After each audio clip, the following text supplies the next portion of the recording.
We've come to the end of a truly historic NATO summit here in Madrid. My name is Rikard Jozwiak and I'm the Europe editor for Radio Free Europe, and I will give you my 4 main takeaways of what happened here in the Spanish capital. The main event was that Sweden and Finland were invited to join NATO.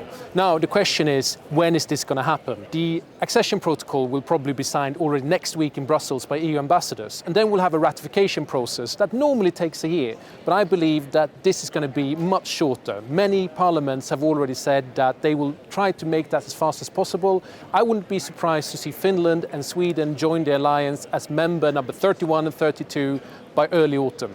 However, this took a bit of time. There were negotiations going on for about 4 hours here in this building at the very start of the summit between the Turkish president and the leaders of Sweden and Finland. And in the end, they had to agree on not to have an arms embargo on Turkey anymore. But of course, one of the more sensitive topics here as well is that Sweden and Finland have agreed to facilitate extradition of people of Kurdish origin to Turkey.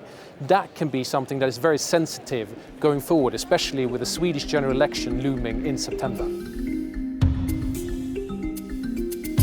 Now, another big topic was obviously the strengthening of the eastern flank of NATO. We will see that the battalions that NATO currently have in Estonia, Latvia, Lithuania and Poland will turn into brigades. So it means that there will be several thousand more troops being there. Another thing that is new for NATO is the pre-assignment of troops. Essentially what that means is that troops will be trained in their home nations, but they will be designated to go to a specific country.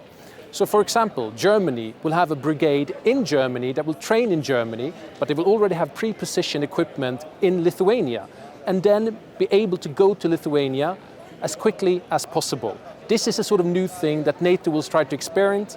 Another thing NATO will do is to increase substantially the number of forces it's ready to send to different parts of the alliance.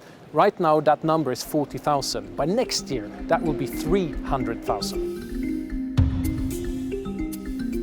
Ukraine was another topic at this summit, and Mr. Zelensky, of course, addressed the leaders. Now, Ukraine is not getting any closer to NATO at this summit, but what did happen was that NATO did commit to support Ukraine further, especially with non-lethal stuff. A package of nearly 400 million euros have been committed in terms of non-lethal aids to Ukraine. So that was first aid kits, its drones, its body armor, etc. And finally, NATO also adopted a new strategic concept for the first time in over a decade. Now, this is a sort of blueprint where NATO sort of sketches out where it wants to be in the future. In it, they state very clearly that Russia poses the most direct threat to the alliance. That's a big difference from the last strategic concept from 2010, when it called Russia a partner. For the first time, it also mentions China, stating that NATO sees Beijing as a player challenging its security, interests and values.